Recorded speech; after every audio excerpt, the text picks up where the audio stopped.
Salam cerdas, Ibu, Bapak, Saudara-saudara yang saya hormati. Sesi membaca berita kali ini, saya akan membacakan 3 berita terkait dengan pernyataan Kementerian Perindustrian bahwa tidak ada deindustrialisasi atau bantah deindustrialisasi. Pertama saya bacakan dari kompas.com yang ditulis pada tanggal 1 April 2025 jam 7.38 pagi. Judulnya Bantah Deindustrialisasi. Kemenperin, (2) Pabrik baru lebih banyak dari yang tutup. Di sini ada gambar dari juru bicara Kemenperin, Bapak Febri Hendri Antoni Arif, dalam eksklusif interview yang disiarkan kompas.com Selasa 1 April 2026. Juru bicara Kementerian Perindustrian, Febri Hendri Antoni Arif, menegaskan industri manufaktur Indonesia masih dalam kondisi baik. Pernyataan ini merespon banyak perusahaan yang tutup. Nah, dikutip perkataannya, industri manufaktur, terutama industri pengolahan non-migas, masih baik-baik saja. Indikatornya terlihat dari Purchasing Manager Index atau PMI yang naik dari 51,3 pada Januari menjadi 53,6 pada Februari 2025, ujarnya dalam wawancara eksklusif dengan kompas.com Selasa 1 April 2025. Indeks kepercayaan industri juga tetap di fase ekspansif. IKI Februari tercatat 53,12, naik dari 53,1 pada Januari. Saya komentari sedikit ya, jadi ini unik ini, jubir ini. Dan memang Kementerian Perindustrian selalu mengatakan hal-hal senada ya, tidak hanya sekarang, sudah dalam 2-3 tahun terakhir, di mana ketika mayoritas ekonom, kalau untuk tidak mengatakan seluruhnya ya, ekonomi Indonesia itu mengatakan kita telah mengalami deindustrialisasi dini. Silakan diketik di mesin pencarian deindustrialisasi di Indonesia misalnya, atau ditambah kata dini, akan banyak sekali berita, pandangan, pendapat yang seluruhnya, hampir seluruhnya saya katakan begitu ini. Tapi Kemenperin juga kalau diketik bantah deindustrialisasi Kemenperin gitu ya di mesin pencarian, itu isinya bantahan Kementerian Perindustrian. Kalau istilah populernya itu denial ya, bahwa orang berpendapat, mayoritas ahli berpendapat terjadi deindustrialisasi, mereka mengatakan tidak benar. Nah, ini yang diambil adalah argumennya untuk berita kali ini itu Purchasing Manager Index ya, yang ekspansif. Ekspansif artinya memang PMI itu kan adalah respondennya adalah para pelaku ya, pelaku industri terpilih, itu lebih banyak yang menjawab akan ekspansif, artinya menambah volume produksi, ada komponen persediaan, ada juga komponen penempatan tenaga kerja, maksudnya perekrutan tenaga kerja atau penggunaan. Tetapi kita perlu tahu PMI itu adalah survei bulanan gitu. Jadi untuk 3 bulan ke depan bagaimana, 3 bulan yang lalu bagaimana, tapi surveinya bulanan. Bagaimana mungkin fenomena bulanan dipakai membantah pendapat pandangan yang berkait dengan data 10, 15, 20 tahun ya, atau kurang-kurangnya 5 tahun terakhir. Tapi oke lah, kita coba baca logikanya. Jadi logikanya itu PMI ya, Purchasing Manager Index itu satu. Yang kedua, indeks kepercayaan industri sama saja. Ini juga IKI ini juga adalah temporer ya.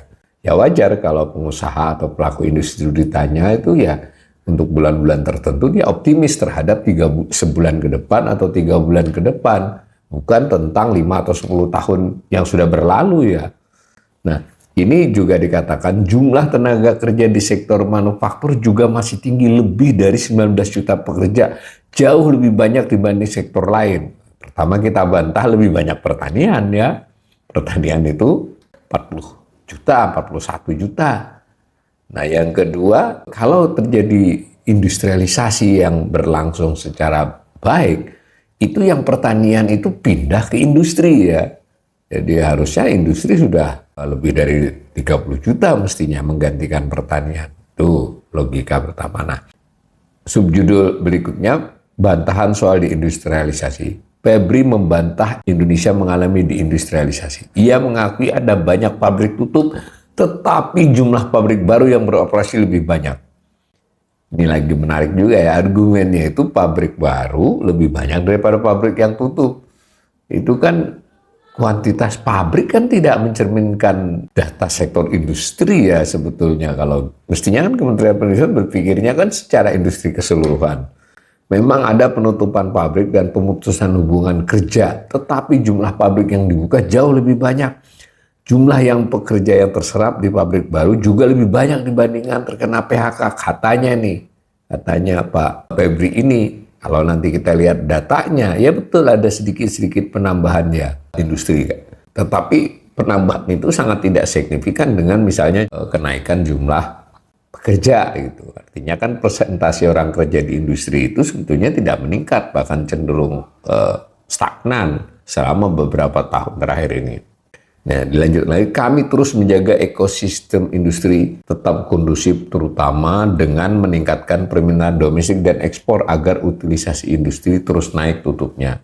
Itu argumennya. Kemudian berita yang lebih lama untuk biar menekankan bahwa ini bukan sekali saja bantahan diindustrialisasi oleh Kemenperin dan salah satu yang paling getol ini jubirnya ini. Ini ditulis lebih lama, minggu-minggu lalu 26 Maret 2025, kalau tadi kan 1 April. Ini judulnya 198 pabrik sedang dibangun. Kemenperin, industri manufaktur Indonesia masih menarik itu katanya. Masih di kompas.com juga tapi tanggal yang berbeda. Gambarnya gambar beliau juga dalam posisi yang berbeda ya, jubir ini. Nah, ditulis oleh kompas.com, industri manufaktur Indonesia masih tetap mempunyai daya tarik bagi investor. Hal tersebut dari data Kementerian Perindustrian yang mencatat sebanyak 198 perusahaan tengah membangun pabrik di tanah air. Masih banyak investor yang mau dan sedang berinvestasi membangun fasilitas produksi di Indonesia. Ini menunjukkan daya tarik industri manufaktur nasional tetap kuat. Nah, dikatakan beliau begitu. Juga mengutip IKI yang bulan Maret, tadi juga kutipannya IKI Indeks Kepercayaan Industri. Nah, menurut Febri, ratusan pabrik yang sedang dalam proses pembangunan ini berpotensi menyerap hingga 24.568 tenaga kerja. Ya, bisa kebayang ya, 25.000, kita bulatkan aja lah 25.000 tenaga kerja. Sekedar informasi, tambahan angkatan kerja setahun itu antara 1,5 hampir 1,5 sampai dengan 2 juta orang ya. Ini 25.000, ini contoh saja. Dan jangan lupa, tadi ada PHK juga kan, ada pabrik-pabrik yang tutup. Itu kan mau disembunyikan bagaimana, beritanya banyak. Nah, tulis lagi, berdasarkan laporan kami selama Januari-Februari ada sekitar ini kutipan langsung 198 perusahaan, lalu menyerap 24.568 orang kata dia. Padahal ini Kompas mengingatkan juga nih, sebelumnya diberitakan gelombang pemutusan hubungan kerja melanda industri manufaktur Indonesia pada awal 2025 ini.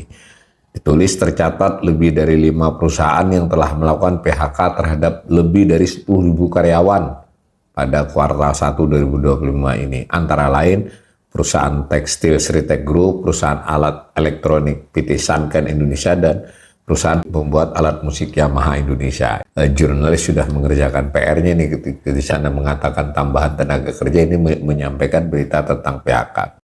Penyebabnya beragam. Perusahaan dinyatakan pilot, turunnya permintaan pasar hingga relokasi industri ke negara asal atau negara lain. Nah, selain itu ada sejumlah perusahaan yang akan tutup maupun dalam proses melakukan PHK terhadap karyawannya. Nah, kita tinggal lihat netonya ya. Gitu, jadi ini untuk yang sekian kalinya, karena ini juga sudah pernah membacakan bantahan Kemenperin. Untuk sekedar perbandingan, saya bacakan berita yang memang jauh lebih lama ya, setengah tahun yang lalu, tapi relevan karena diutarakan juga oleh pihak pemerintah. Kali ini dari bisnis.com. Nah, judulnya pengakuan kantor staf presiden Indonesia deindustriali dini sejak 2001. Bukan ekonom biasa loh ya, ini dari pemerintah. Ya, di sini ditulis Deputi 3 Bidang Perekonomian Kepala Staf Kepresidenan Edi Priyono. Ketika era Jokowi sudah hampir berakhir, menyatakan Indonesia telah lama mengalami deindustrialisasi dini. yakni sektor manufaktur menjadi tidak kompetitif sebelum mencapai puncak kejayaan. Ini definisinya lebih ilmiah ya Pak Dr. Edi Priyono ini. Saya kira ada kejujuran di dalam pernyataan kali ini. Hal tersebut disampaikan Edi dalam acara seminar nasional Indep. Jadi di Indep ya ada seminar evaluasi 1 dekade pemerintahan Jokowi di Jakarta Kamis 3 Oktober 2024, jadi 6 bulanan yang lalu lebih. Edi hadir mewakili Kepala Staf Kepresidenan Muldoko kala itu.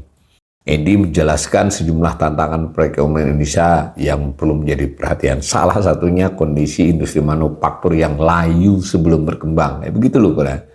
Dalam paparannya dicantumkan deindustrialisasi dini sebenarnya telah terjadi sejak 2001.